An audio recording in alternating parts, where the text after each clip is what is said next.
I've put off doing this series for about a year, though that's not like it was intentional. I just got sidetracked with a bunch of stuff, but I really wanted to give my thoughts on how Silent Hill 2 Remake handled the characterization of the main cast. I've been writing scripts over the last several days to finish up my environmental comparisons, and I just finished with Lakeview Hotel yesterday, and so before I begin recording and editing those, I wanted to go ahead and get this series of videos scripted out and ready to record as well. Now, as with any discussion of Silent Hill 2 and the remake, there's going to be a degree of subjectivity. What I appreciated about how something was done may be absolutely hated by others and vice versa. I do think there is a lot of it that is tinged by nostalgia goggles when it comes to the original. I understand that. There are a lot of people who were just coming of age when this game came out, and it was a formative game for them. I don't have that attachment to it.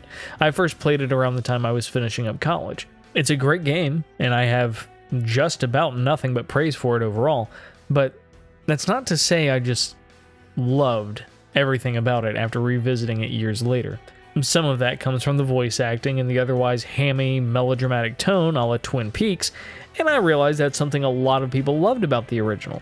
It's the same reason I have fondness for the original voice acting in the original Resident Evil, but I'm not going to pretend that newer versions haven't done it better. There's a charm to it, but for me, some of the charm can be a bit laughable. Anyway, I digress. My main focus throughout this series is how the remade scenes and even newer scenes help to flesh out the characters. Do I think the remake did the characters justice and helped carry the story of the people in a way that helps the player understand them and, by extension, the narrative? The most important character to get right is, obviously, James. All of the other characters we meet, we only get to know through their interactions with him, although I suppose you could argue we do get a brief snippet of a conversation between just Laura and Eddie later on, but the majority of dialogue in the game is between James and someone else. If the game doesn't get the portrayal of James right, that's going to have an impact on how we see the other characters as well, and understand the overall narrative surrounding why James is in Silent Hill to begin with. First things first, I think the character model here is perfect. I do believe they adjusted the timeline here to where James is now in his mid to late 30s instead of his late 20s, and I think that actually works much better considering everything the man has been through prior to the beginning of the game. It's very apparent that James has had a rough several years and has, to my understanding, also struggled with alcoholism. Given what we learn about what happened between him and his wife and the guilt he is suppressing, I think having James look somewhat worn out works very well. Most of the scenes with James are exactly the same, but it's the way the scenes are played by the actors that make the difference. There's going to be a lot of A-B comparisons here, but for those who love the story, I don't think you'll mind seeing them back to back and then discussing the finer details. Well, let's start with the original opening scene with James reflecting on why he came back to Silent Hill.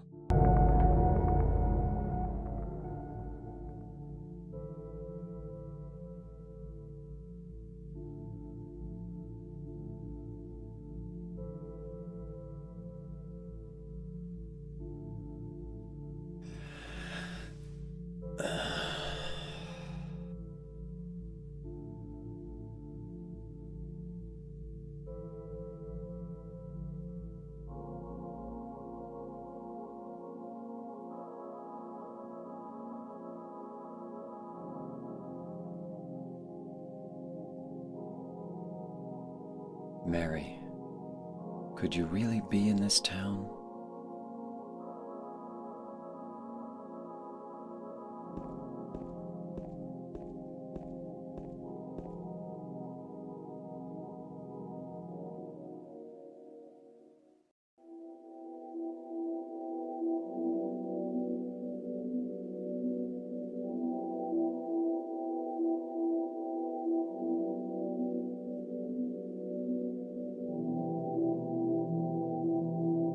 In my restless dreams, I see that town, Silent Hill.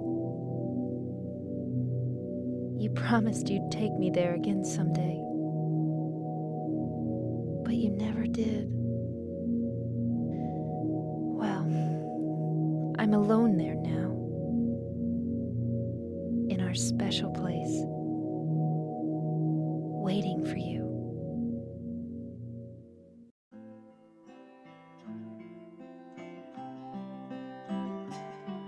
I got a letter.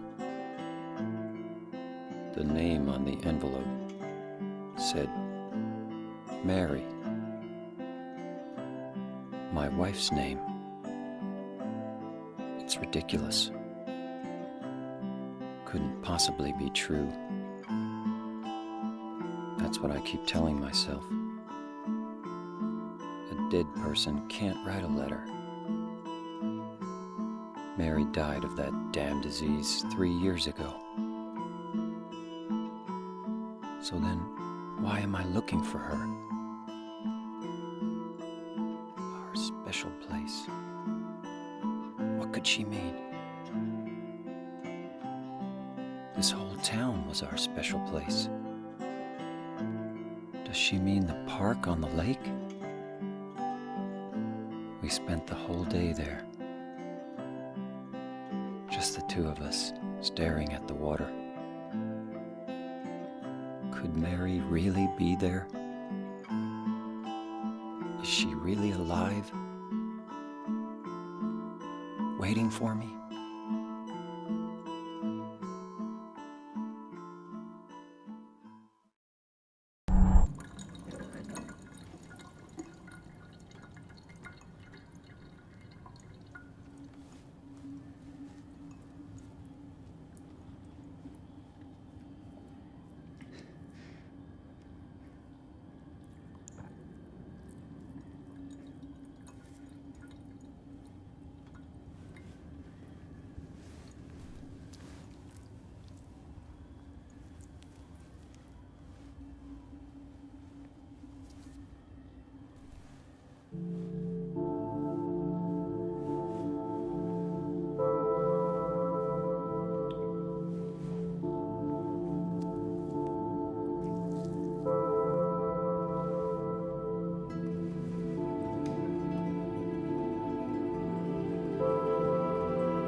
Could you really be in this town?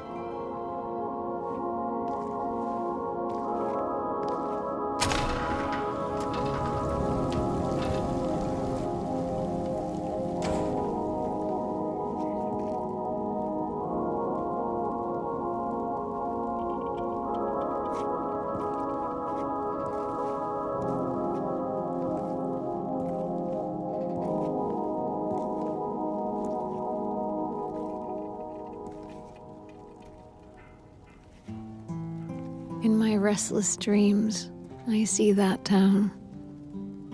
Silent Hill. You promised you'd take me there again someday. But you never did. Well, I'm alone there now. In our special place. Waiting for you.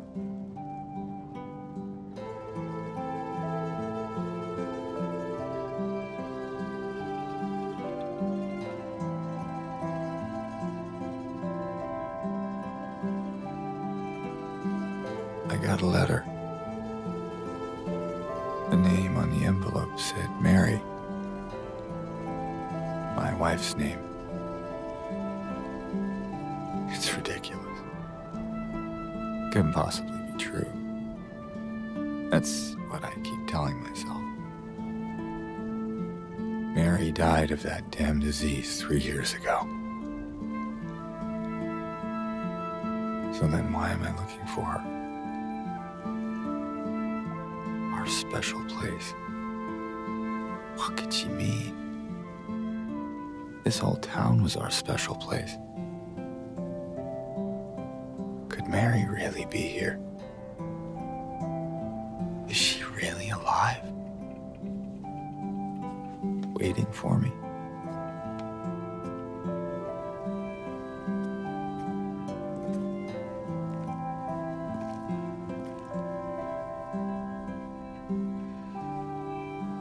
First of all, the remake just looks beautiful. I know there are a bunch of people saying, oh, the graphics look like crap. This looks like PS3 era stuff. These are people that obviously don't remember how that era looked and are just contrarians. I'm convinced they wouldn't know good graphics if they slapped them in the face. Anyway, I digress. The framing of the opening shots in the restroom is clearly done differently, and I like the way the remake does it because I always felt like the original made it look like James was taking a leak in a urinal rather than staring into a mirror. So, points to the remake for that. As for the rest of the performance, I think they both do well. I do feel like the read the actor did for the original is more flat in tone compared to the remake. In the new version, there's some breathiness in James's voice that I think underscores that feeling of disbelief and confusion that isn't present in the original. That's not to say I think the original is bad by any stretch. I think it's perfectly serviceable for what needs to be communicated. Overall, I think both performances are well suited for this scene, and I don't really have a preference for this one. There is a minor dialogue change here. In the remake, James doesn't say the line, "A dead person can't write a letter." I know, the purists will probably screech about that, but the next line is about Mary dying from a disease 3 years prior. That makes the omitted line seem somewhat redundant in context since it's obvious that if she died, she can't write the letter. This lets the player infer it from what is said other than flat out saying, dead people can't write letters. He also doesn't talk about them spending the whole day at the lake staring at the water. Again, this is a minor detail and it doesn't detract from the scene as a whole. My guess is that it was done just for pacing to make sure the scene didn't drag on too long. I do think the line adds to James's confusion about the vagueness of the letter, so I give a point to the original for having it there. It emphasizes how the town as a whole had a special connection to him and Mary, not just one specific location. However, does not having it there suddenly ruin the scene? No, but I probably prefer it being there. Our next major scene is going to be the interaction with Angela at the graveyard. I'll save my commentary on Angela's character for a video specifically dealing with her, so I'll be focusing strictly on James.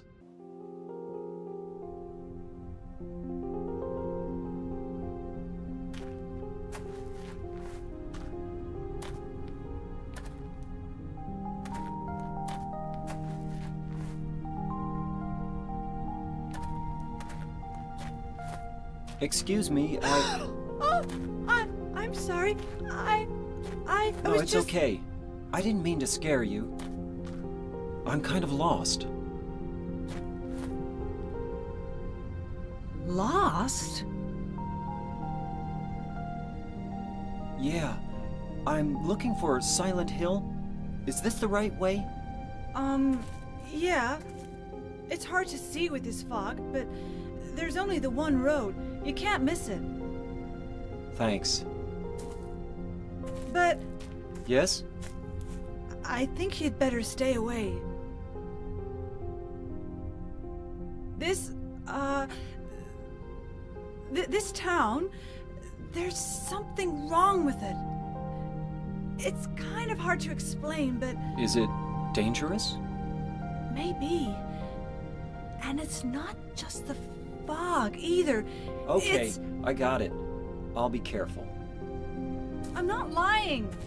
No, I believe you. It's just... I guess I really don't care if it's dangerous or not.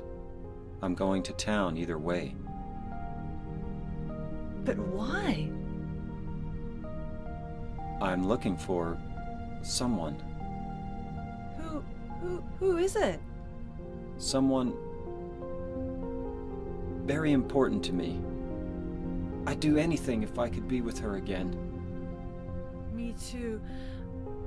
I'm looking for my mama. I mean my mother.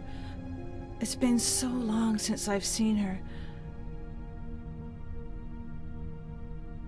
I thought my father and brother were here, but I can't find them either.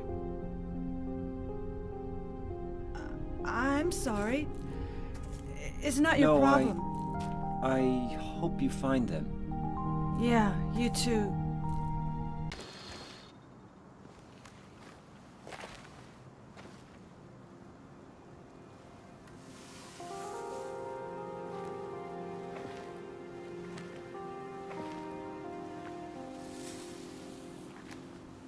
excuse me. I'm sorry. I was just... Hey, it's okay. I didn't mean to scare you. I'm kind of lost. Lost? Yeah, I'm looking for Silent Hill. Is this the right way? Yeah. It's hard to see with this fog, but there's only the one road. You can't miss it. Thanks. But... I think you should stay away. This town, there's something wrong with it. And it's not just the fog, either. Is it dangerous? Maybe. It's kind of hard to explain, but... I'll be careful. I'm not lying. No, I believe you. It's just... I guess I don't really care if it's dangerous or not. I'm going either way. But why? I'm looking for... someone. Someone very important to me. Me too. I'm looking for my mama. I mean, my mother. It's been so long since I've seen her. I thought my father and brother were here, but I can't find them either.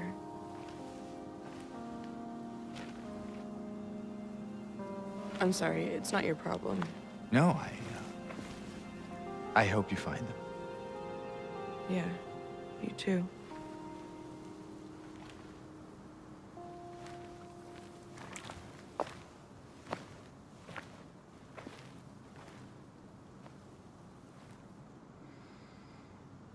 Again, there are some dialogue omissions, but the lines are mostly the same.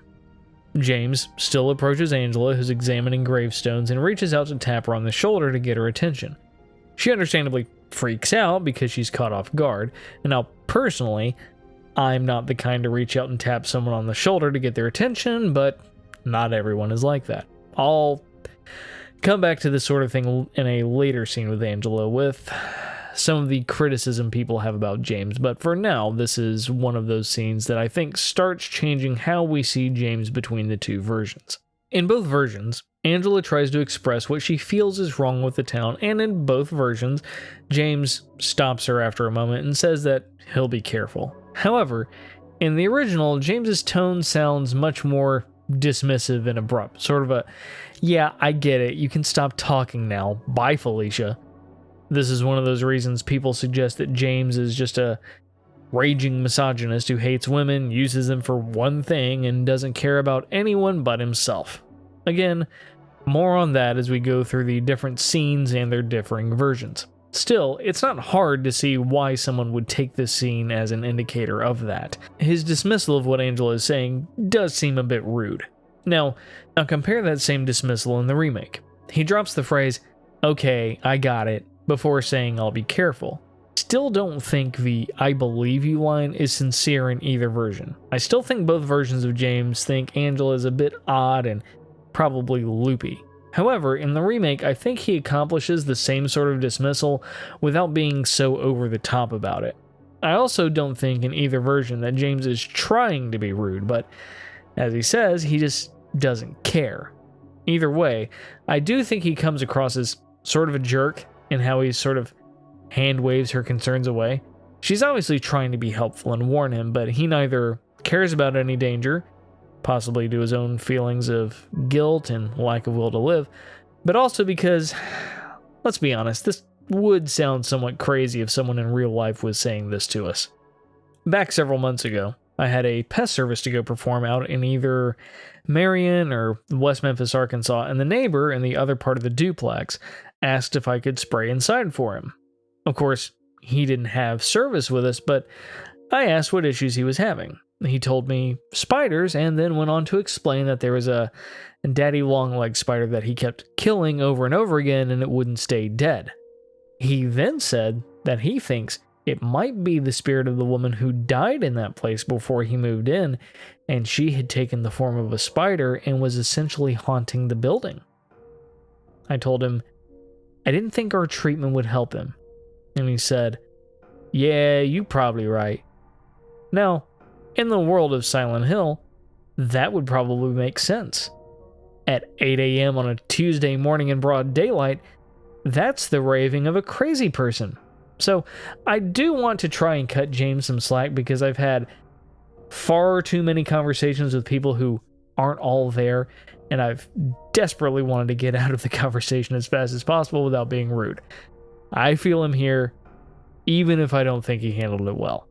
In both versions, James explains very vaguely that he's looking for someone important to him. After Angela explains that she's doing the same, he wishes her well. And this is also where I think the performance between the two has a much stronger contrast. The original James tends to be a bit more monotone, and there are times it feels as though the actor is just reading blindly off a page, but not really emoting in a way that is convincing. When the newer James tells Angela he hopes she finds who she's looking for, I believe that, despite his earlier rudeness, James really does hope she is successful. He may think she's off, but he doesn't harbor any ill will towards her. At this point, barring anything else we know of James, he seems like a good man here. The original just doesn't sound convincing in his line delivery. It's like he's trying to express the emotions James has about wanting to be with Mary again, but it sounds like he's pretending instead of actually feeling those emotions. Incidentally, this line about "I'd do anything if I could be with her again" is absent from the remake. Again, I can only speculate as to why. It could be foreshadowing for later, possibly. Perhaps it was for brevity. My own guess is that since James obviously avoids saying that it was his wife he was looking for, and trying to avoid sounding crazy himself, something that he even says to Angela in a later scene, he doesn't want to give any further information. If he's kept who he is looking for vague, why then follow it up with saying he would do anything to see her again? Seems a bit inconsistent, so I think it actually works. Overall, I think Remake does a great job with the scene, and James comes across as more believable. He can be abrupt or even rude, but at the same time, he isn't heartless and means well. This, I think, is central to his character, as we'll see by the end. The first enemy that James comes across is the lying figure, which, as monster designer Masahiro Ito describes, is symbolic of a dead body in a body bag. This is a direct reference to Mary being dead, but James being in denial about it. The animation was actually inspired by a coworker in a hoodie, listening to music. あれ実際に腕が入ってるんですけど、上からラバーのようなものでこう包まれて、腕がこの自由の利かないっていうのを表現したんですけど、あれは最初にあれを思いついた時はですね、知り合いのプログラマーの人がこう当時僕の席にこう遊びに来てたんですけど、日本のジャージでこうポッケにこう手を入れるジャージがあるじゃないですか、ほっかむようについてるやつで、そこになんか手入れてこんなことしながらちょっとすみませんノリノリな気分でこう来たわけですよ。でその動きを見てなんかそこからヒントを得てこう発想したんですけどね。These enemies are plentiful throughout Silent Hill 2 and the remake. And the next major enemy that James encounters is in the apartments, shortly after getting the flashlight from the mannequin wearing Mary's dress. The mannequin figure is simply two pairs of legs that come out and attack James. Now, on the surface level, many have assumed over the years that this is just James being sexually repressed once again and only looking at women and Mary as nothing more than body parts. In this case, just a pair of legs. I mean, what else could it mean? This is why so many think that James's character as a whole is nothing but some sexually repressed guy running around Silent Hill with half a chub or something because he couldn't get his rocks off with Mary while she was sick.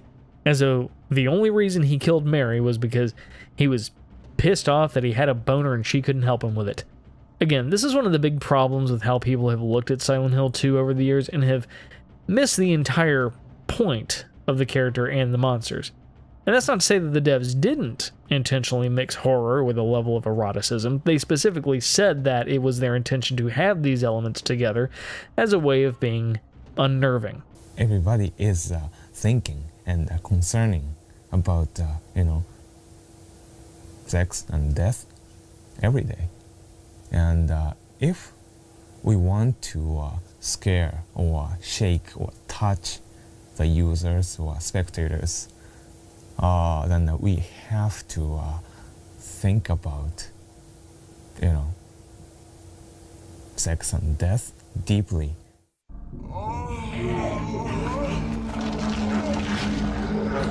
To make like a death scene, somebody died or monsters died, or if we made that kind of scene, we try to mix erotic essence. This is kind of a visual and core concept. You can see it in these images of dead nurses with their short skirts and low necklines. You can see it in the images of disembodied legs, or in this suggestive scene, Angela's tragedy. How do you know about that? And of course Maria's ambiguity, icy cold like death, I'm not your Mary. and suddenly sensual. So, you're Maria? I am. If you want me to be. I'd say in the case of the nurses and how scaroused a lot of the player base is about them, I'd say maybe that didn't quite land as intended. Still, Ito explains that the reason the mannequins are designed the way they are is that they are wearing orthopedic leg braces which would tie directly to Mary's disease. In other words, the main point of the mannequin isn't to comment on James's sexual urges being repressed, but more about trying to get him to recognize these devices and remind him of Mary and what happened to her. Some people don't like Ito pointing these things out because it allegedly ruins the mystique and interpretations people have had. I personally love it because then it makes people actually come to terms with the real point of James's character and not what people have made him out to be, which is basically some sort of sex pest. This also taints how people view his interactions with Angela. Another interesting detail here is that Ito never intended the mannequins to be used outside of the scene with Pyramid Head in the apartments, but according to another post, that's basically what ended up happening due to budget restraints. As far as cutscenes with dialogue go, the next big one is the first meeting with James and Eddie.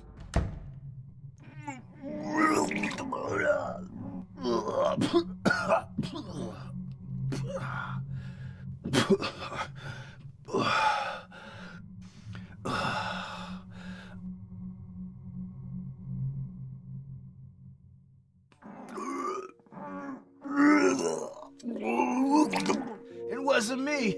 I didn't do it. Do what? I didn't do anything. I swear. He was like this when I got here. My name's James. James Sunderland. Eddie. Eddie. Who's that dead guy in the kitchen? I didn't do it. I swear I didn't kill anybody. You're not friends with that red pyramid thing, are you? Red pyramid thing? I don't know what you're talking about. Honest. But I did see some weird-looking monsters. They scared the hell out of me, so I ran in here. Well, I guess this place isn't too safe either. What happened here anyway? I told you, I don't know. I'm not even from this town. I just...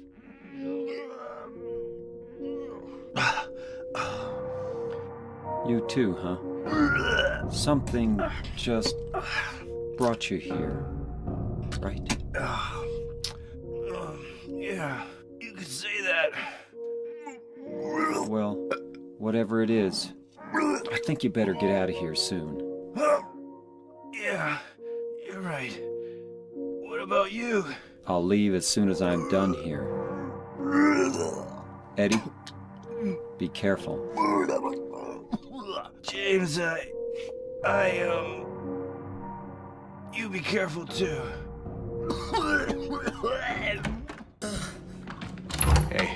Who's there? It wasn't me. I didn't do it. I didn't do it, I swear.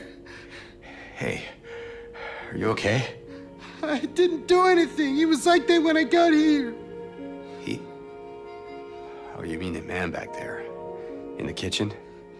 I didn't do it. I swear I didn't kill him. Yeah, it's all right. I'm not saying that you did. Look, my name is James. James Sunderland. Eddie.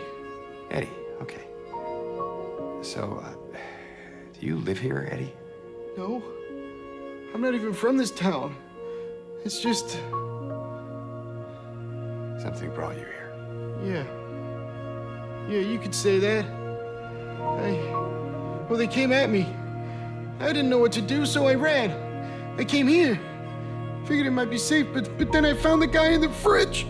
Easy, deep breaths. Look, this place, it's not safe. These things, this whole town, there's something wrong with it. It might be best if you just get out of here. Yeah, you're right.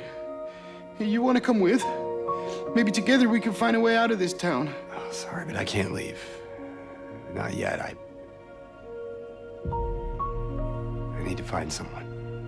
Oh.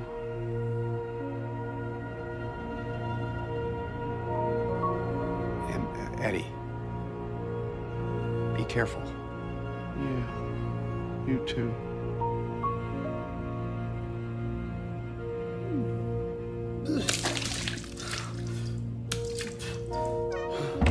This probably has the most dialogue changes between the two, and I think Remake handles the scene so much better than the original. For starters, the flow of conversation feels much more natural. James doesn't come across as just some clueless idiot who doesn't know how to read a room or have a conversation with people. I mean, who responds to, "He was like this when I got here," with, "My name is whatever"? Nobody carries on a conversation that way. In Remake, it's much more natural for James to acknowledge what was said, try to give some reassurance that he's not confronting Eddie about anything, and then introduce himself. Also, the bit about that red pyramid thing doesn't actually work in the remake since that scene takes place after meeting Eddie and not before, so it wouldn't make sense for him to bring it up. Eddie does, however, imply that something has forced him to seek shelter in the apartments, and James likely infers from this that he must be referring to monsters, even if we know later on that Eddie doesn't see these things as monsters, but likely just people mocking him and making fun of him. There's also another subtle change here. Eddie is clearly scared out of his mind and asks if James would be willing to help him escape. Now, understandably, James declines to do this because he's not looking to get out of town yet, still thinking he may find Mary and figure out what's happening. He's more concerned with Eddie getting out as fast as possible rather than dragging Eddie along to God only knows where. Again, James is showing concern and compassion for Eddie here and throughout the scene, actually, but it's clear that's not how Eddie takes it after James refuses to help him escape. This comes up again later on, but I'll save that for when we do an analysis just about Eddie. Next, we come to the scene with Angela in the apartments.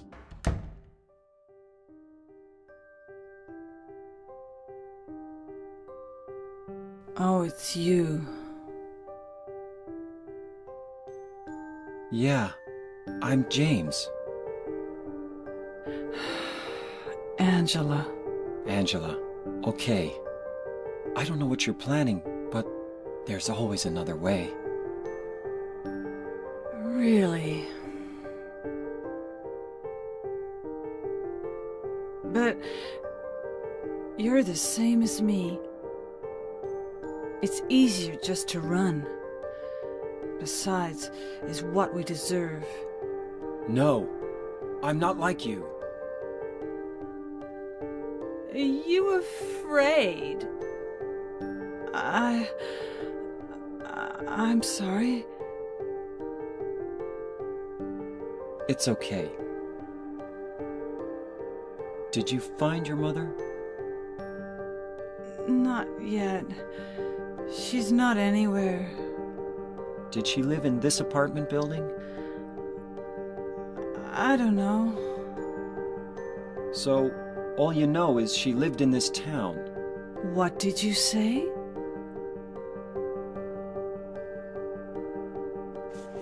How do you know that? Well, I just figured, 'cause this is where you're looking for her. How else would I know? Yeah,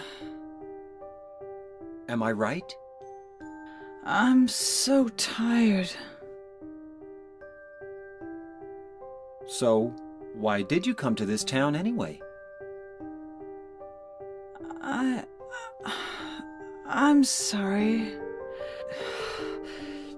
Did you find the person you're looking for? Not yet. Her name's Mary. She's my wife.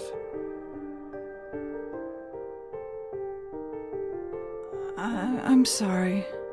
It's okay. Anyway, she's dead.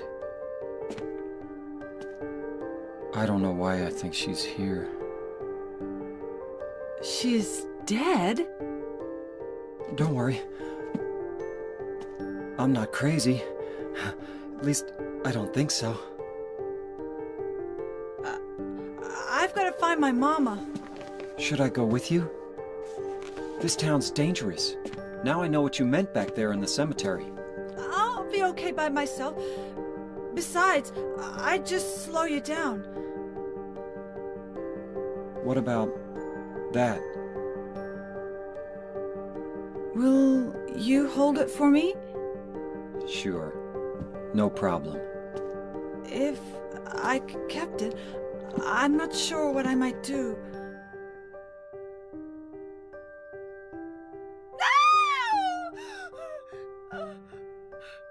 Oh, I'm sorry.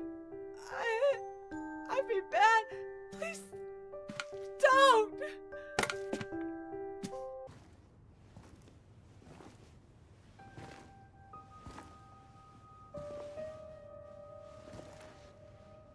Oh, it's you. Yeah. I'm James. Angela. Angela. Okay. Look, I'm not sure what you're planning, but there's always another way. Really? What's the point? It's easier just to run. Maybe it's all we deserve. We? Me. You. We're all the same. I'm not like you.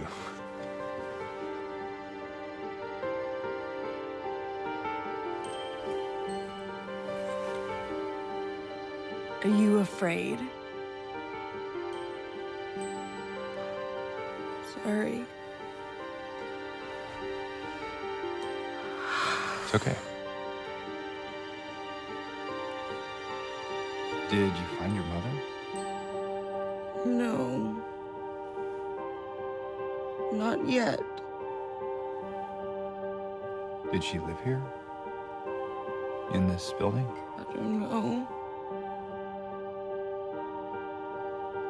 So all you know is that she lived in this town? What did you say? How did you know that? Well, I just figured because this is where you're looking for her. How else would I know? Yeah.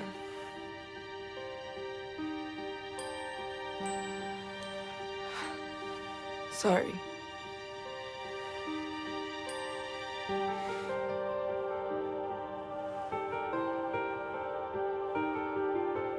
Did you find the person that you were looking for?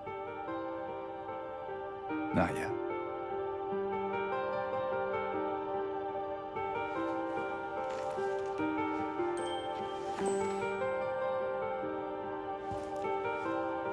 Her name's Mary. She's my wife. I'm sorry. Oh, it's okay.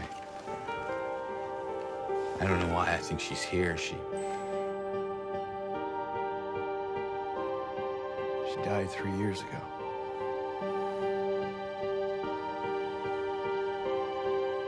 She's dead? Oh, don't worry, I'm not crazy. At least I don't think so. We have to find my mama. Should I go with you? This town really is dangerous. Now, I know what you meant back there in the cemetery. No, it's okay. Besides, I'd just slow you down. What about that?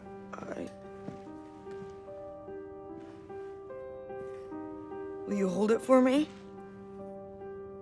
Sure. No problem. If I kept it, I'm not sure what I might do. No! I'm sorry! I've been bad! Please don't!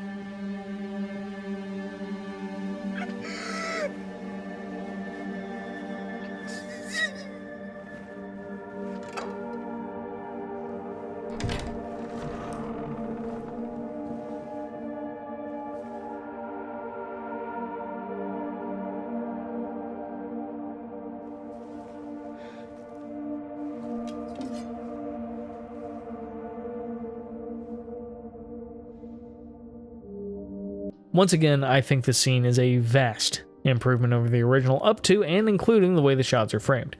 There's a lot of similarity, but I think the darker lighting helps to underscore how uneasy the situation is. Now, as much as I really want to focus on Angela here, since she's so crucial to the scene, I'm going to stay focused strictly on how James is portrayed. I think the main thing I don't like about how the lines in the original are delivered boils down to the tone of James's voice. I don't mean how the actor's voice sounds, like it's grating to listen to or anything. It's not like you guys listening to my voice for extended periods of time, as I've been told my voice is insufferable. I mean, how do you think I feel after listening to it for 40 years? You haven't suffered the way I've suffered. What I mean is that the way James speaks doesn't feel like it matches the scene. His voice is too bright for the scene. Given the circumstances, he needs to have a more somber tone, which is exactly what the remake nails. James is clearly concerned for Angela's well-being and doesn't want her to hurt herself, but in remake, his voice communicates that concern much better, I think. Also, compare the "I'm not like you" delivery in both scenes. In the OG, James sounds almost like one of those characters where the villain tries to make some moral equivalent statement saying that he and the other character are the same, and the person responds with, "No, I'm nothing like you, you monster." That's the sort of vibe I get here in the original. Now in remake, James still denies having these self-destructive tendencies, but his delivery is a bit more understated. I've listened to it several times, and although I'm not certain, there may be a tinge of doubt. Again, I may be reading into it since I know the full story, but he's still remaining calm and level in how he speaks to Angela. Other than that, the scene plays out largely the same as the original, but I think the way James reveals Mary is dead is done so much better in remake. In the original, James just sort of drops this information with all the tact of a gorilla throwing feces at a wall. It's so abrupt and jarring, it makes James feel like he has no understanding of human conversation. Name's Mary. She's my wife. I'm sorry. It's okay. Anyway, she's dead. I don't know why I think she's here.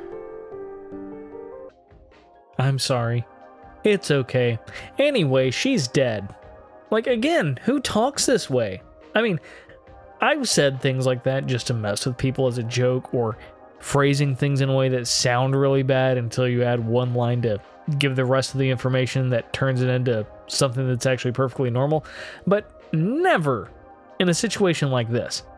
It's absolutely a bizarre way of writing the dialogue. Now, in the remake, let's look at that same section again.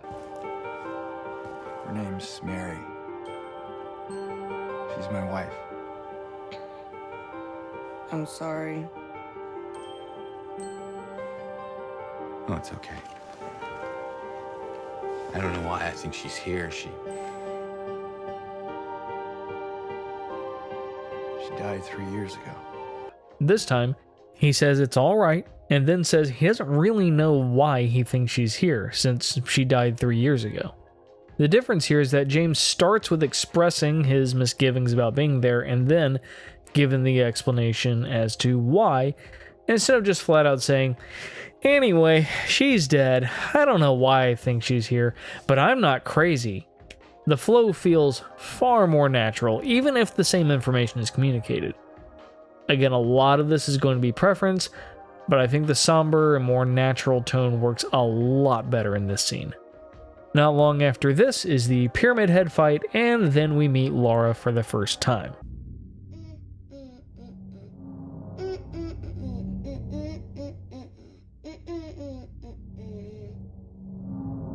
You!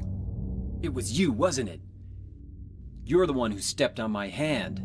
I don't know. Maybe I did. What's a little girl like you doing here anyway? Huh? Are you blind or something? What's that letter? None of your business.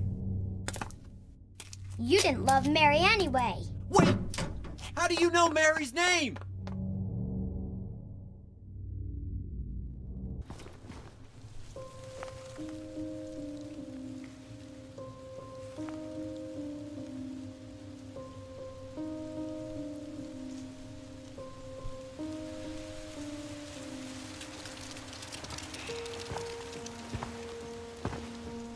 Hey. It was you, wasn't it? You're the one who stepped on my hand. Maybe I did. What's a little girl like you doing here anyway? I don't know. What's a big dum-dum like you doing here anyway? Hey, that's not very nice. Didn't your parents teach you any manners?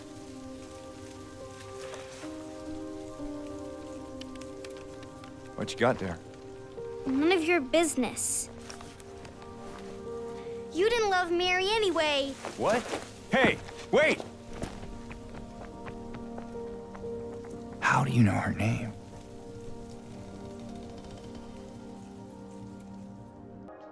Well, face to face anyway, discounting when she kicked the key away in the apartment and stepped on James's hand.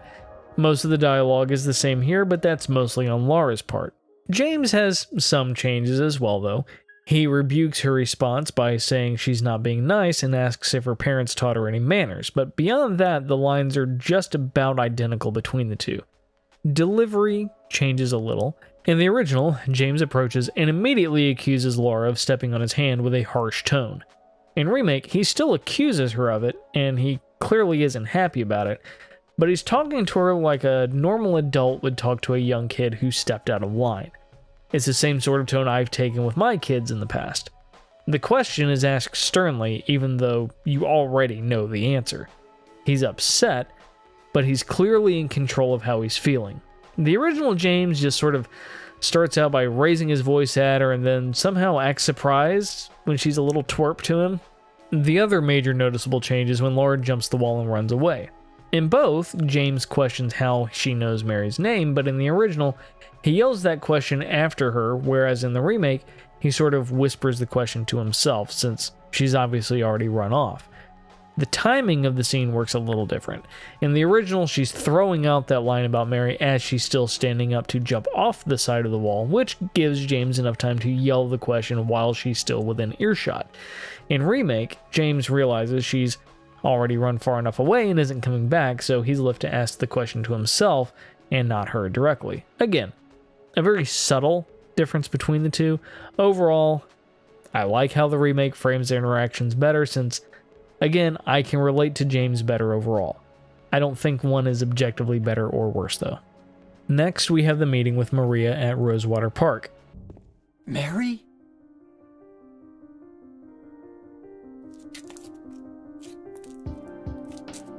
No, you're not. Do I look like your girlfriend? No, my late wife. I can't believe it. You could be her twin. Your face, your voice, just your hair and clothes are different. My name is Maria.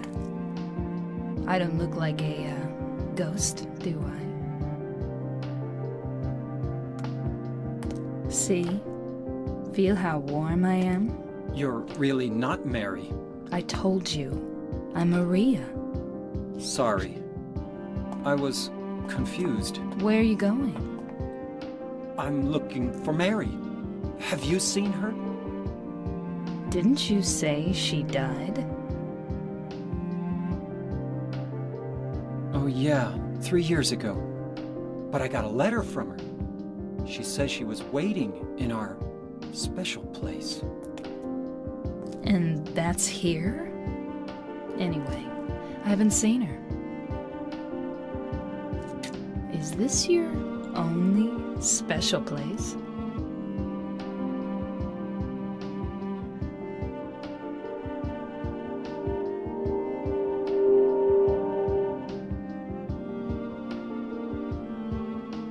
Well, there's the hotel too, I guess. The one on the lake?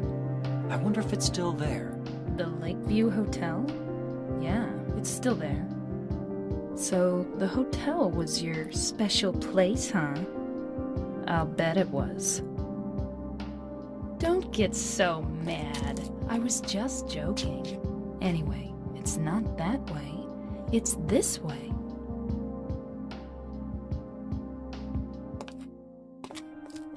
You're coming with me?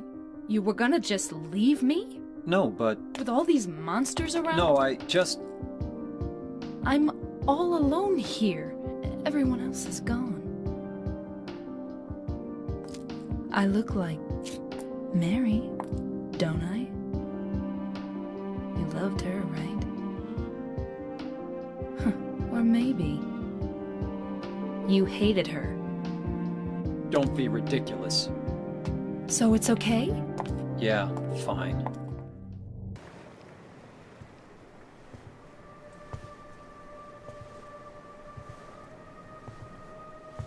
Mary?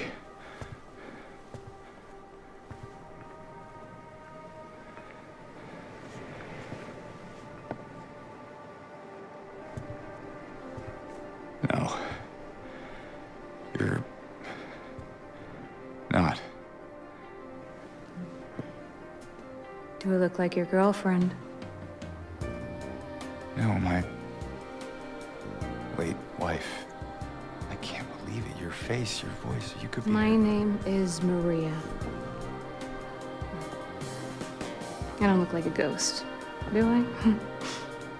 See? Warm. Sorry, I got confused. Hey. Where are you going? I need to find Mary. Didn't you say she died? Oh. Yeah. 3 years ago. It's just... I got a letter from her. A letter? I know how it sounds. I'm not... I don't... Hey. It's okay. So, what did the letter say?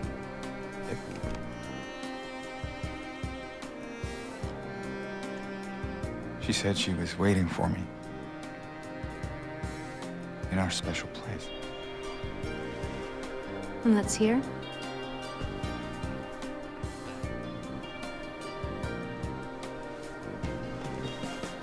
Anyway, I haven't seen her. Is this your only special place?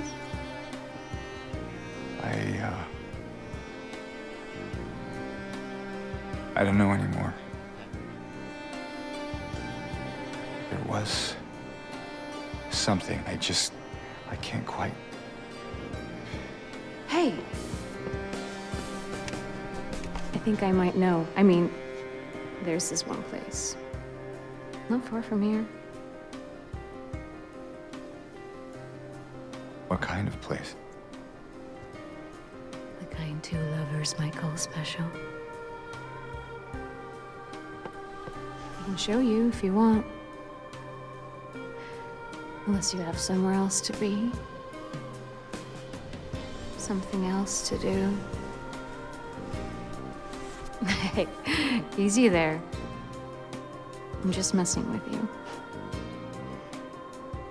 Come on. It's this way. You're coming with me?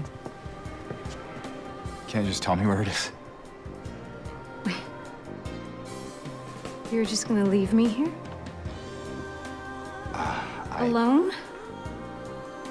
With all these monsters around? No, I just... Is it because I remind you of her? You loved her, didn't you?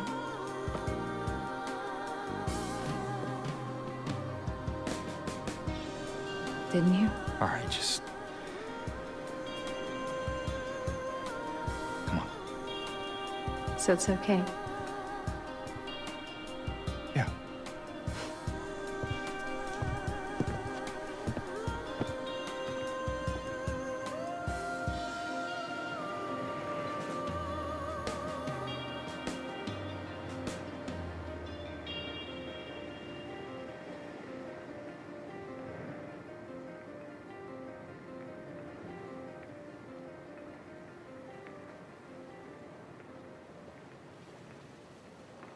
There's a bit more changed up in this scene than in the original, mostly with Mary's dialogue. I'm not going to go over all of the dialogue changes since otherwise this video is going to be a lot longer than it's already going to be. I do want to point out that in Remake, James doesn't remember the hotel as an option for what Mary meant by special place. This really boils down to how you feel about the narrative. Remember, James is in a whole mess of denial about everything that has happened. In either version, this denial has blocked out certain memories.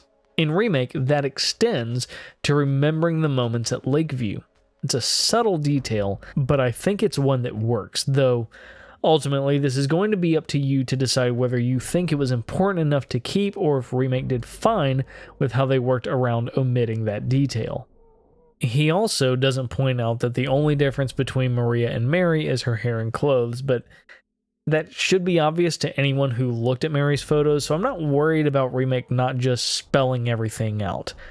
The biggest change in this scene is how James acts, body language in particular. Granted, the original only had so much they could do with that, but again, line delivery makes a difference too. Once more, the original James's voice is a bit too bright for the environment. Admittedly, he seems excited to see what he thinks is Mary, which is fine. I have no problem with that. And I think the actor did a good job overall with conveying that James quickly realizes that this is not his wife after all. However, when it comes to Maria joining him, he doesn't take much convincing. Don't get me wrong, throughout the scene, I think the actor does an overall good job of communicating that this is a begrudging agreement on his part. He's not excited about Maria tagging along. However, in Remake, it's clear from the beginning of the scene just how uncomfortable James is with Maria. He's clearly off-put by the whole situation and would rather not be around her due to her uncanny resemblance to Mary. He knows that's not his wife, and her personality and behavior is very unlike Mary's. Of course, Maria is the subconscious, idealized version of Mary that James probably wished she was.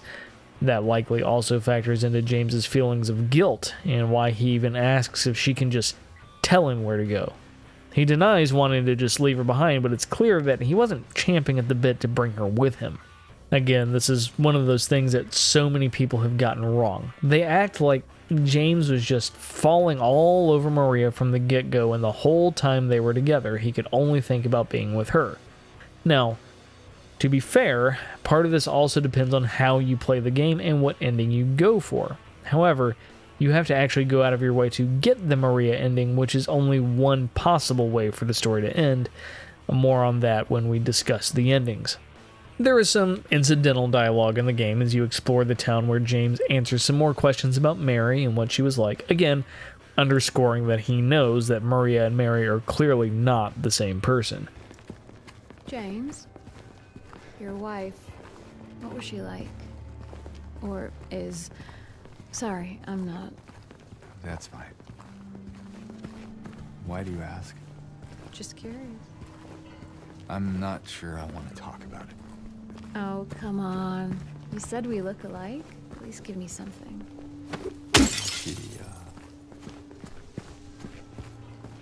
She liked to play the piano. I'm not sure if you're really that much alike. Oh? I don't strike you as the pianist type? Let's just leave it. Sure, James. One other interesting little bit is right outside the bowling alley. Here it is in the original. I'll wait here. I hate bowling. I didn't come here to play, you know. Hurry back, okay? And here it is in Remake. You can wait outside if you want. I'll just look around the place. Why would I want to wait outside? I thought you might not want to. James, if you don't want me around anymore, you can just say it. No, it's not that. Just a stray thought. I think it's a nice little homage to the original, though it also feeds into another theory about this not being the first time James has been to Silent Hill. It's like it's his own personal purgatory until he either comes to terms with what happens and learns his lesson, or he dies for real. And part of this also comes from the fact that so many of the dead bodies throughout Silent Hill use James's own character model, including at the prison. There's also a fun interaction between the two of them at a hotel, not accessible in the original, where they have some banter over Maria's costume from the original. Hey, you think I'd look good in this one? Sure. Not quite the ringing endorsement, but hey, I'll take it. Again, James is a little uncomfortable with all this, but tries not to be rude. Continuing on, there's some more conversation about Mary, which, again, fleshes out how James felt about his wife, even if it does seem maybe a bit too simple a thing to say after 3 years, as Maria implies. So, James. 3 years. That's a long time. What will you tell her when you find her? That I love her. Oh, then. Lucky her. What's that supposed to mean? Nothing. Like I said, 3 years is a long time. There's also a quick scene that hints at the Born from a Wish side mission from the original. Right? Yeah, it's just... This place just gives me the creeps. I'm not sure why. You ever been inside? I'm not sure. It does feel familiar somehow. Like a bad memory. It's nothing, really. Ultimately, the two find their way to Heaven's Night, where we see this scene recreated. Now, it's a bit more brief in this version, but the entire area of Heaven's Night is greatly expanded on and includes this new scene between the two of them.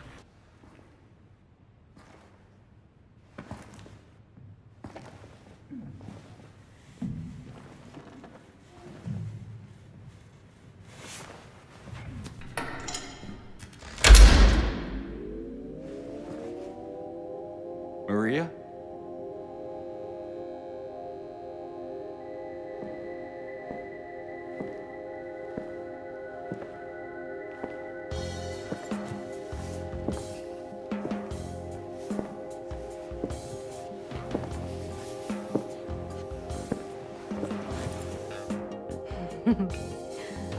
What? Oh, come on, don't give me that look.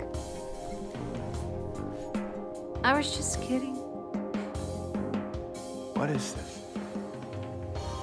Is this a special place you met? Don't be silly. Just have to go through and out the front.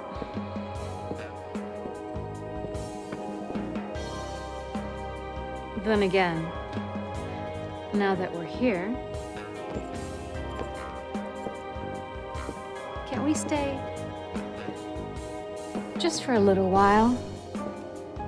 Catch our breath before we head back out there.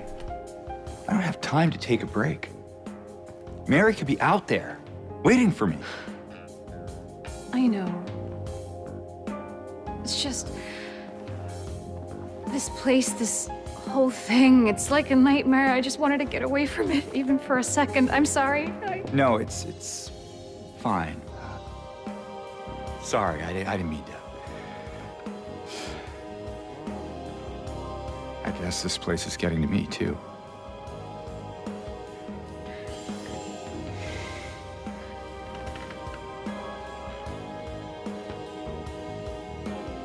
Am I crazy? You know, for thinking she could be here.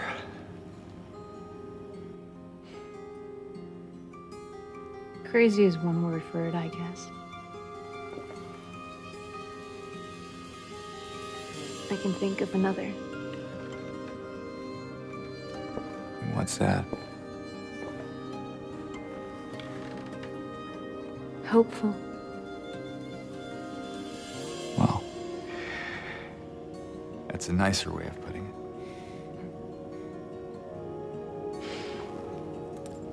it. Here. What are you doing? Something to take the edge off.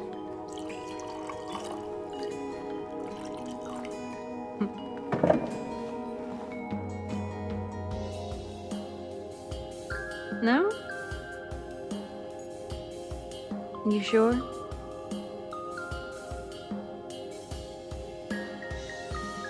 Fine. Be that way. Here's to...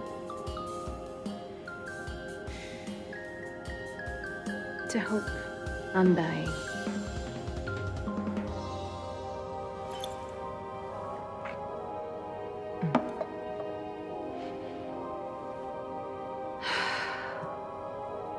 We should probably get going. Fine.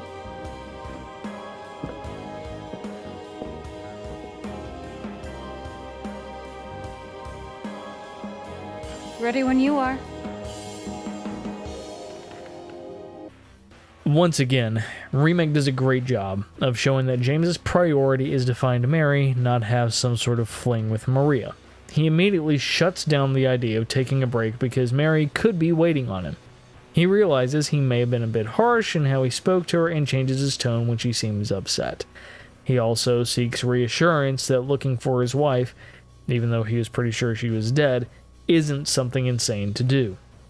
Again, this is not a man who is just hateful, despises women, and just can't wait to bang Maria behind the scenes. That's all in the minds of people who missed the point of the story. James isn't running around with Maria just salivating over her. You have to intentionally play the game that way in order to have that sort of ending. And it's not typically the ending most people get on a first playthrough from what I can tell. Moving on from here, James and Maria enter a garden area that treats us to another new cutscene. Look. We're on the other side of that chasm. Some detour. But hey, at least we're here. Here meaning where, exactly? Come on.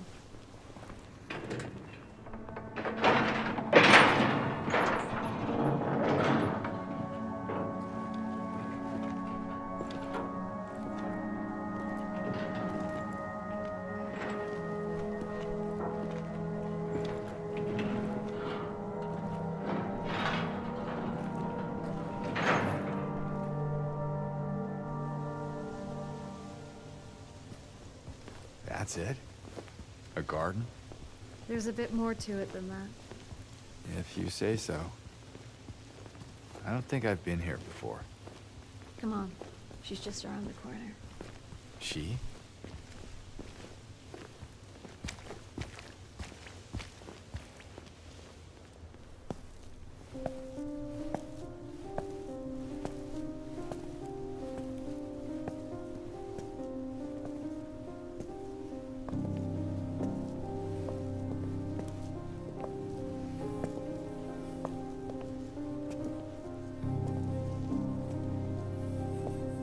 Who is she? There's a story told around these parts. Kind of a local legend. Tells of a woman who was cast out. sentenced to die on an island out on the lake. There was a man in town who fell madly in love with her. And every night, he would sneak out, row across the lake, bringing her food and company. And every night, she would stand there on the shore, holding a lit candle to help him find his way. But this one night, a terrible storm broke out, caught him out in the open, and it blew out the candle. Even in darkness, the man would not give up. He would not turn back. So he fought against the raging waters until finally the lake took him. They say even then, the woman never lost hope. She kept coming out at night, kept lighting the candle to bring her beloved home, to lead him to shore. Not sure how much truth there is to it. It's probably just a fairy tale. But she's become something of a local saint, patron of undying love. Hence this place. She's not here. What? She's not here. And why would she be? I don't even remember this place.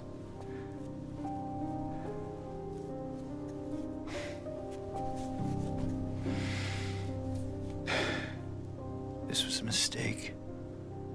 I shouldn't have come here.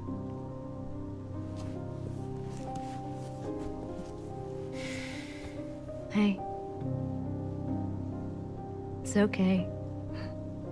There's plenty of other places to look. We can still...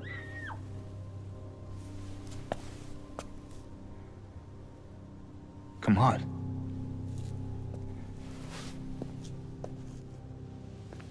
James is clearly aggravated with Mary not being there and even questions why he agreed to go there in the first place since he doesn't even remember that location.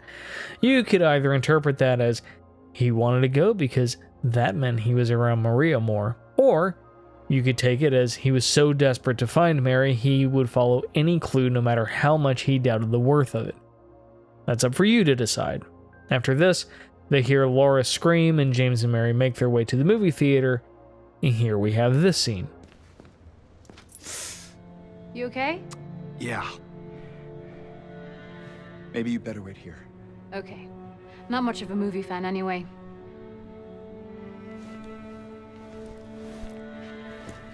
And James? Yeah. Be careful in there. Yeah.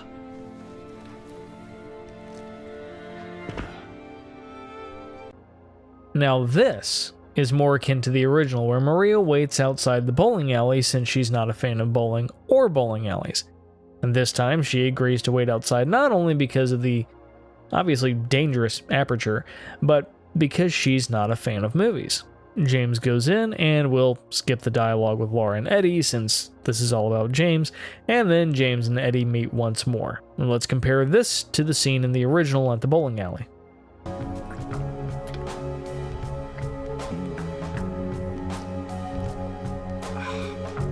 Eddie? Oh, you're... James. We met in the apartment building? Yeah, I remember, but...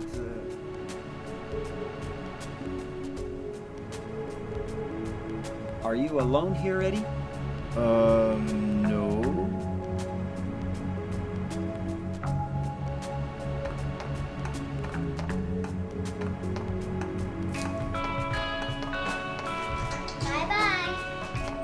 Wait!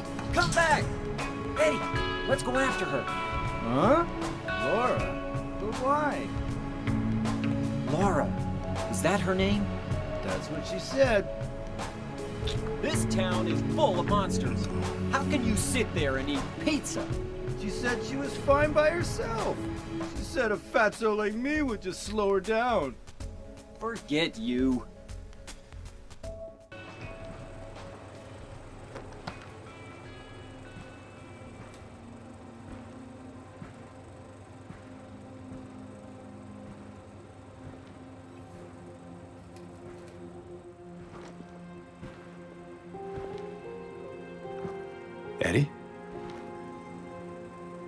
Oh. You're, James. We met back at the apartment building. Yeah, I remember.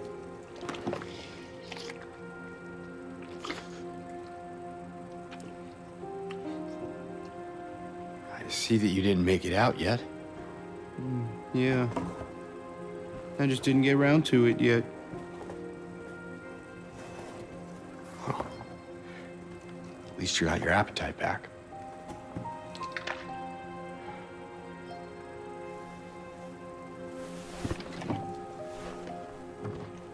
Are you alone here, Eddie?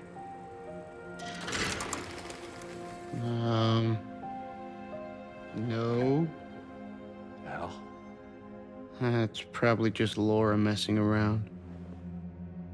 The little girl? Laura, is that her name? That's what she said. I'm gonna go look for her. You coming? Now you want me to come with you? Never mind.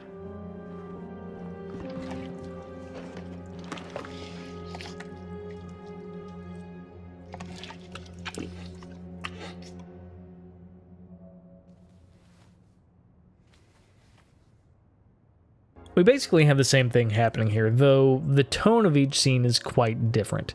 James finds Eddie, and when he asks if he's alone, Eddie says no just before Laura leaves the building.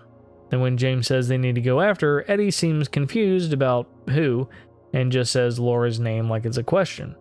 James then makes a comment about Eddie eating pizza with all the monsters around, something that serves as an Easter egg in Remake, and then yells, "Forget you!" at Eddie before running after Laura. Remake follows the main story beat, but changes things up a little.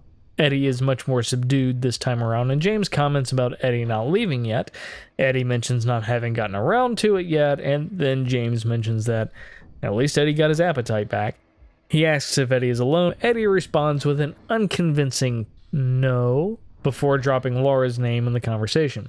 James asks Eddie to join him to no avail, and then runs after Laura, failing to catch up with her before meeting with Maria again outside. In both versions, Maria admits to seeing Laura run off, but unable to stop her. And this leads them to Brookhaven Hospital. There isn't much at the hospital by way of cutscenes to examine that are worth looking at. Laura runs away, but dialogue is pretty sparse. There's an expanded cutscene where Maria goes to lie down in one of the hospital rooms due to not feeling well.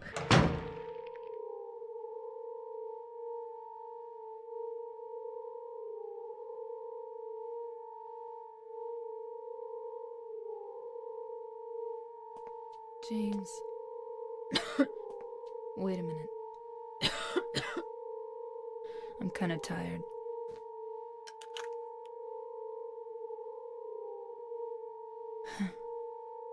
It's just a hangover. You should rest.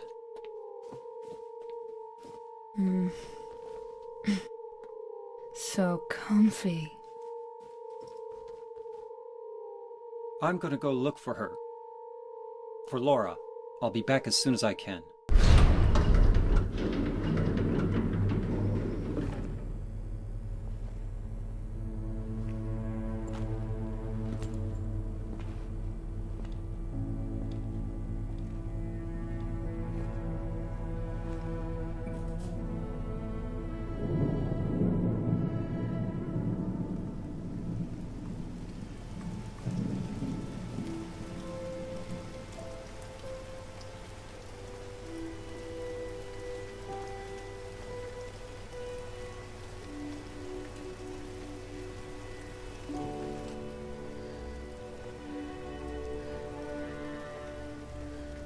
Maria?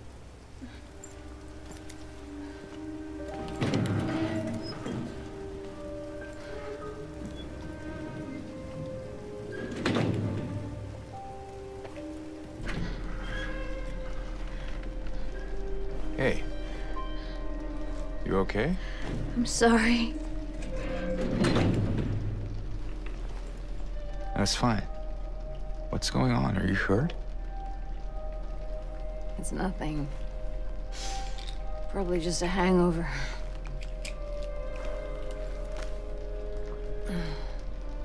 Maybe you should rest. Yeah. Okay.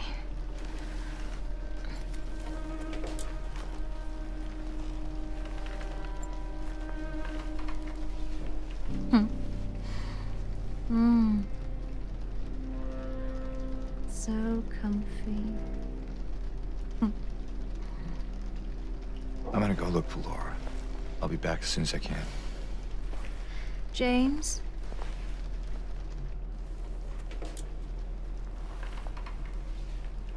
I wanted to ask you.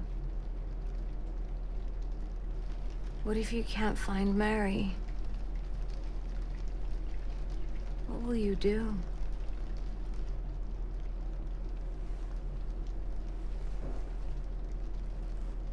I haven't really thought about that.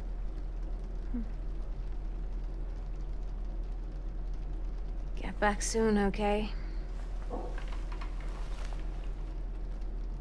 James expresses his concern, and again, I think the more realistic tone continues to underscore James's character not only as someone who is concerned about Maria's well-being, but also doesn't really feel comfortable around her for reasons we've already looked at.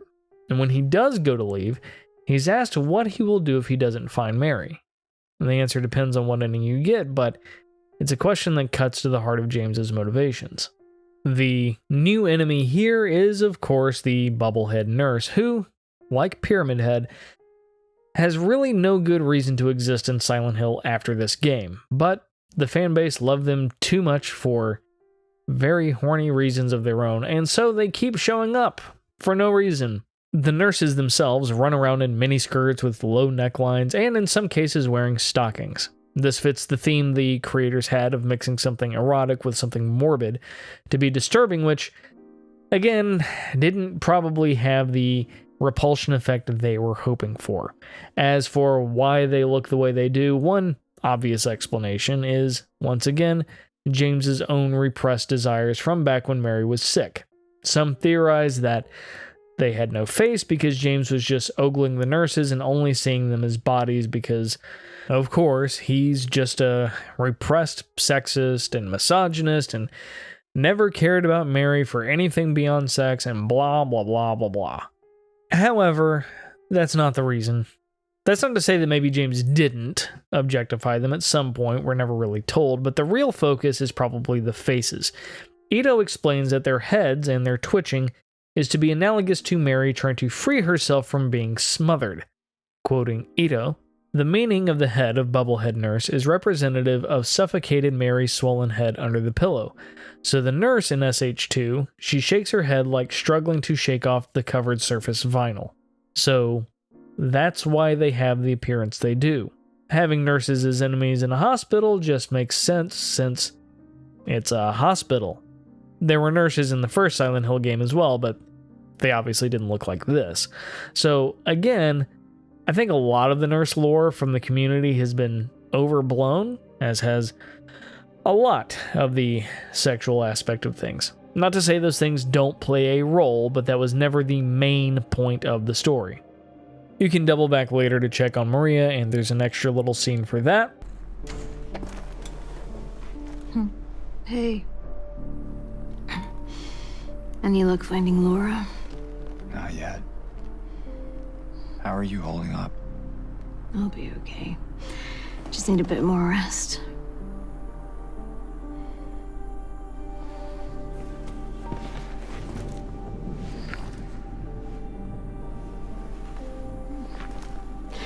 James.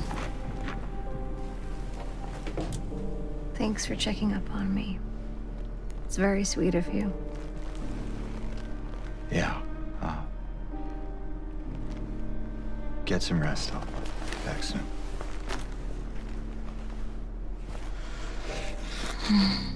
It really shows James's concern for Maria's well-being, and I think part of this is because he feels that pull to take care of her like he had been taking care of Mary for as long as he did before things turned south.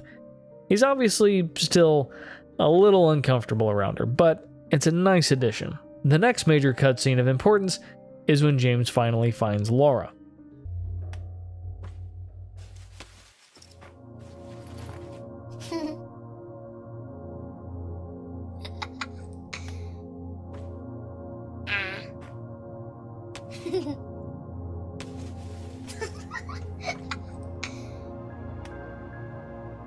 Laura?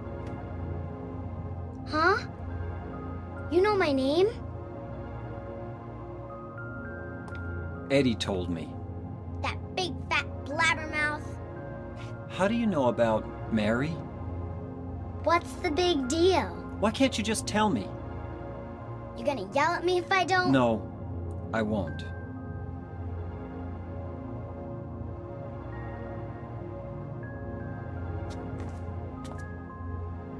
I was friends with Mary. We met at the hospital. It was last year. You liar! Laura, Fine, don't believe me. But last year, Mary was already...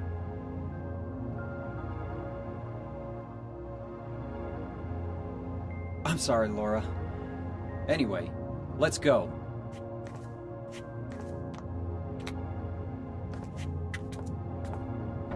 We can talk about this later. This is no place for a kid. There are all sorts of strange things around here. I can't believe you haven't even gotten a scratch on you. Why should I? Wait! There's something I gotta get. Later, okay? But it's really important. What is it? A letter from Mary. Huh? I wanna go get it. Is that okay? Yes! Yes!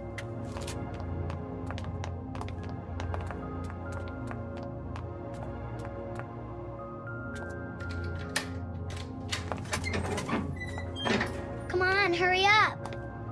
Is it in there? Yeah, in the back.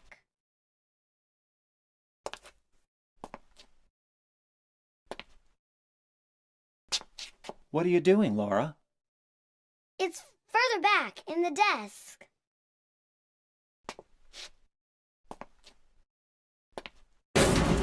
Laura! What are you doing?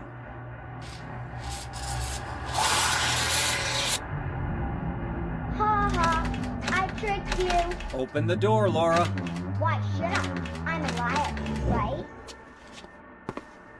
Want me to open it? Huh? Do ya? What's the magic word? Laura? Okay, I guess it won't open it. I think I'll just leave you like this. You snotty little brat! Open up! Why, you... Laura? You hurt me!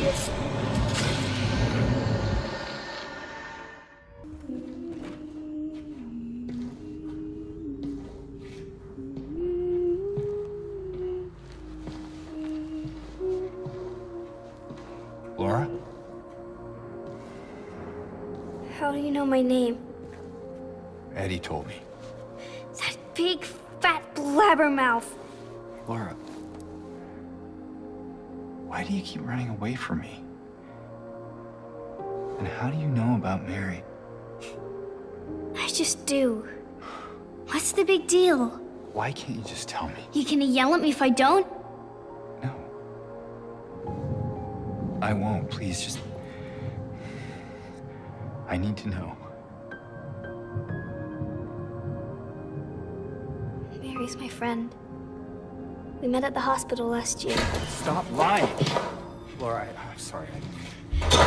Fine, don't believe me. See if I care. Hey!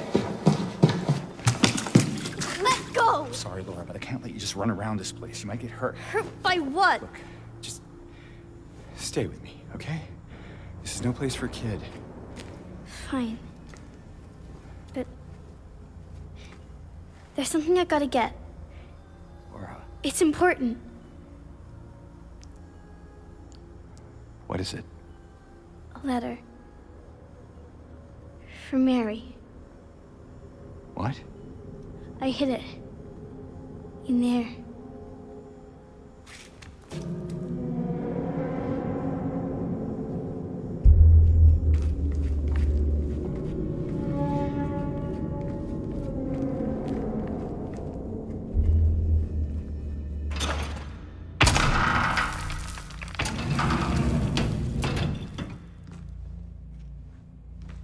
sure this is where you left it?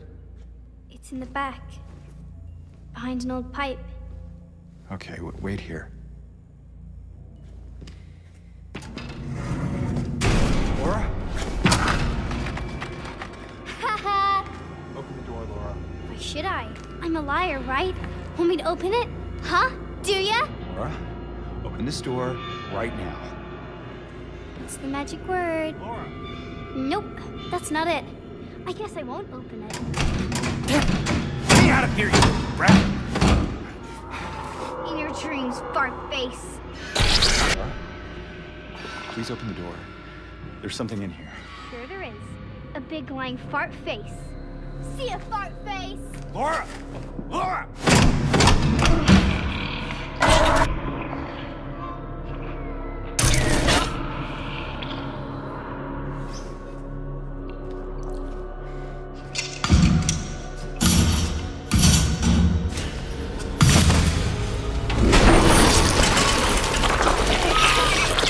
This one is sort of a mixed bag.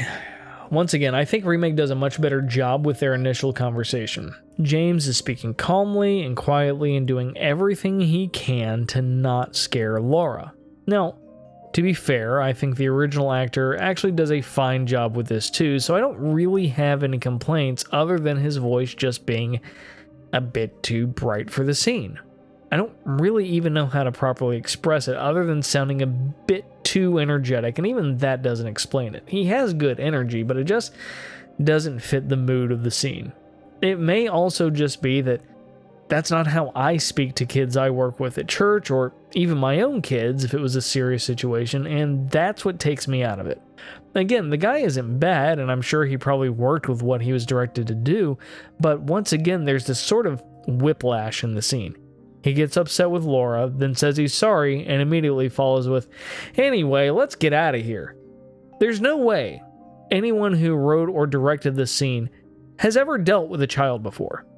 Unless I had gotten onto my kid for not doing something or not moving fast enough to go somewhere, I wouldn't get onto them and say, "Alrighty then, let's get going, kiddo."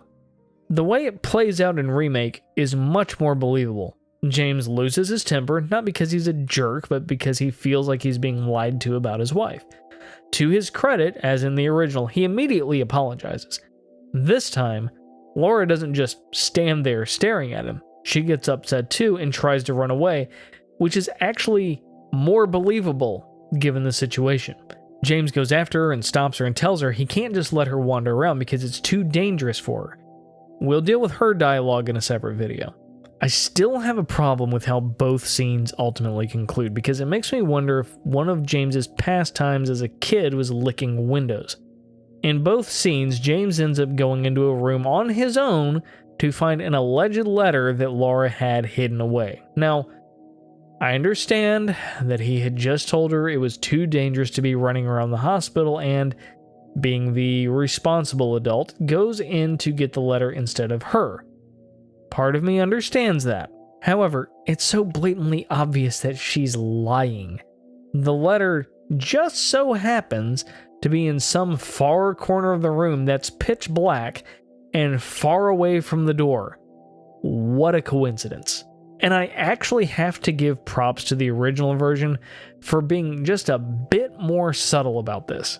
In the original, James just goes to some door in the hallway and there isn't much different about it.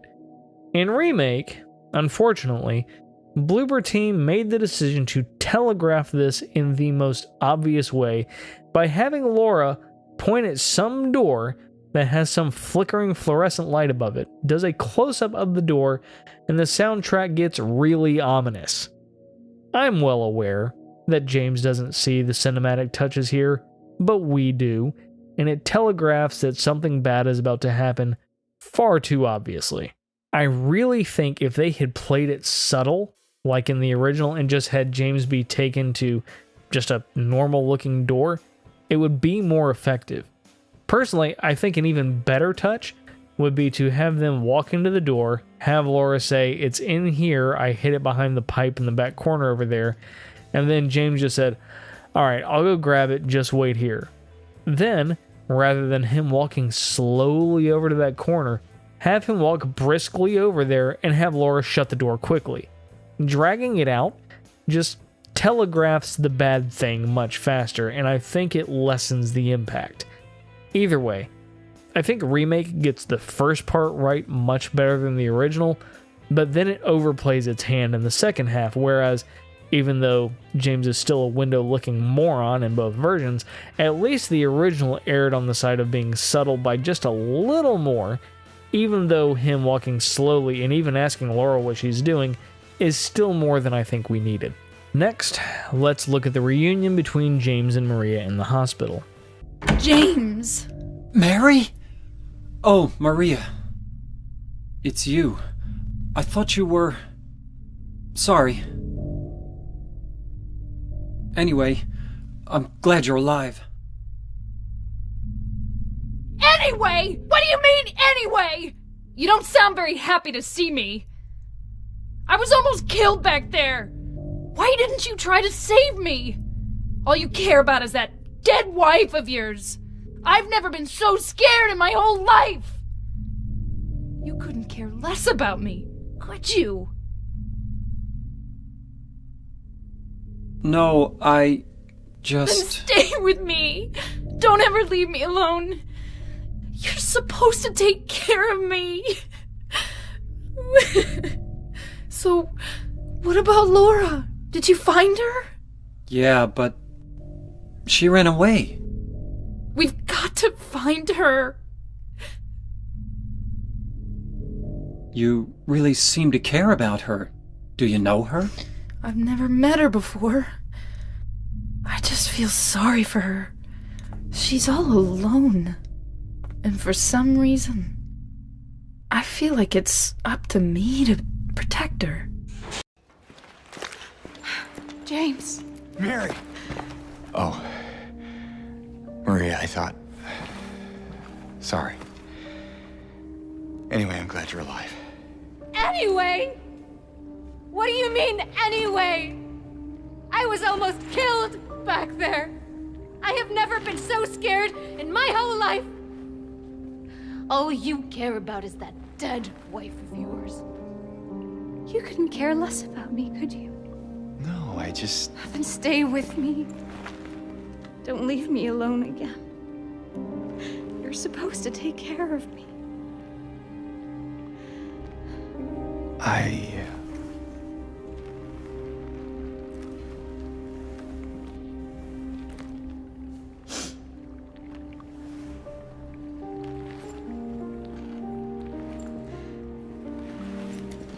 So what about Laura? You found her? Yeah, but she ran away. What? Well, we have to find her. Yeah, you really seem to care about that girl. Do you know her? I'd never met her before. I just feel sorry for her. She's all alone and... I don't know, for some reason I feel like it's up to me to protect her. Both actors do a good job of being excited at first before being disappointed, but again, I think Remake handles it just a little better, although I don't think the difference is as drastic this time around. Like I said at the beginning of the video, most of this is going to boil down to preference. I just think the more natural sounding performance from James works so much better in the remake. I get the surreal, unnatural sound in the original supposedly lends itself to some dreamlike feeling people claim the original had. I never got that impression. I just figured that was because in the early days of voiceovers in games, they weren't that great, and you didn't have the budget to always take forever to get things done, so sometimes you had one or two takes and said, good enough. Also, it looks like the actor for games, Guy Chichi, only has 4 credits to his name and hasn't done any voiceover stuff in gaming since then.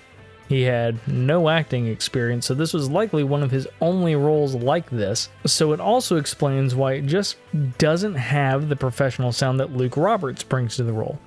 People want to romanticize Chi-Chi's performance, but he was an amateur at the time who had no prior experience.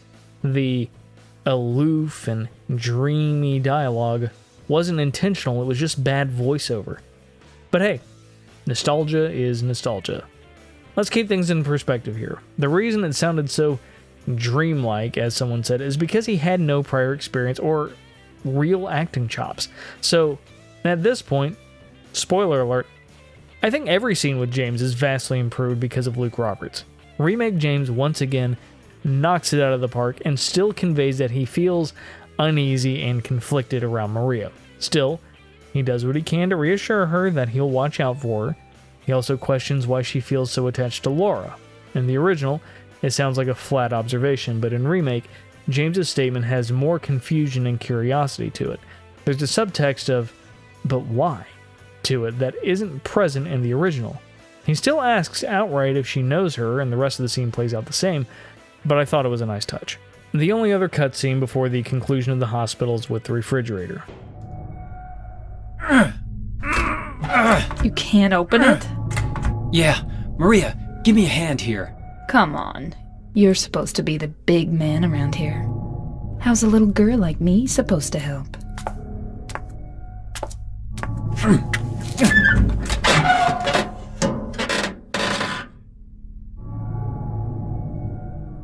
What's this? Not very cute, is it? Here, James. You take it. Thanks.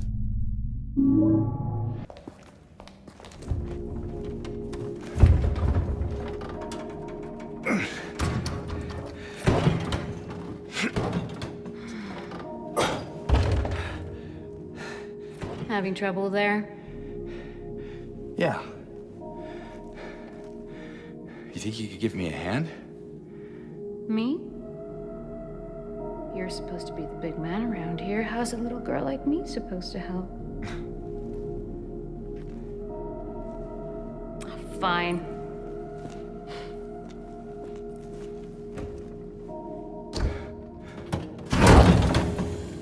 Oh, God.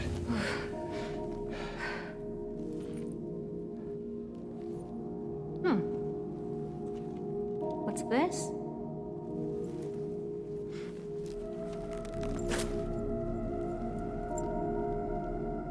Not very cute, is it? Here, why don't you take it? Thanks.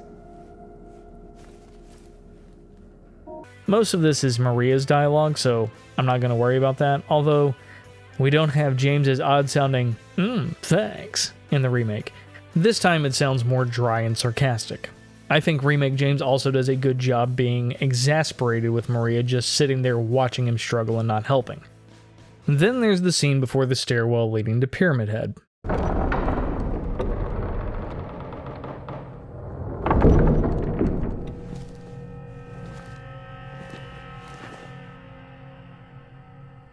What's wrong? I thought you wanted to get out of here. I know. It's just... something doesn't feel right. Come on. It's gonna be fine.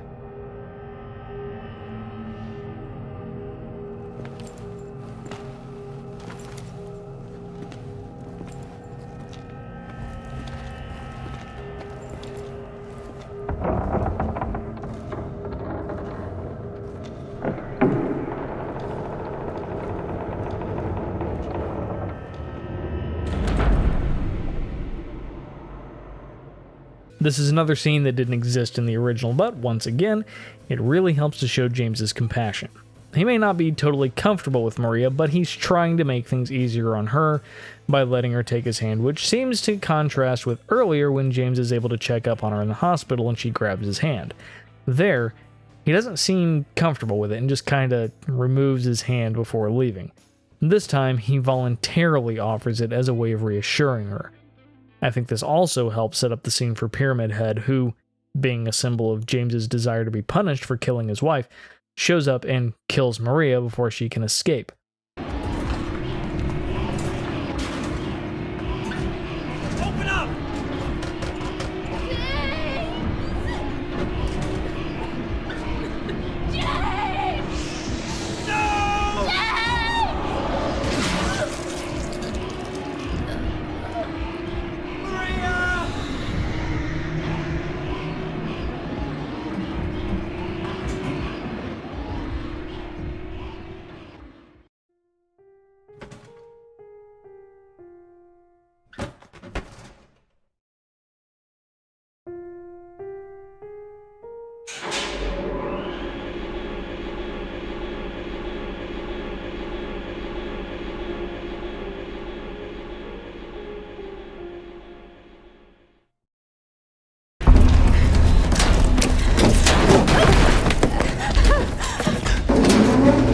on, hurry!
Somewhat fitting that after James shows more sympathy towards Maria and maybe even warms up to her for the first time, James's avatar of punishment takes her away because James understands subconsciously that he doesn't deserve her. The scene ends the same way, with James now suffering under the guilt that Maria died because of him, even if he doesn't quite yet understand the symbolism behind it. Alright, I'm actually going to break here. I'll go through more of James's character development and the portrayal of his character in Remake and the OG in the next video. So, I'll make this video part 1 since it's already going to be long enough. Hope you've enjoyed this so far, and I'll see you in the next part.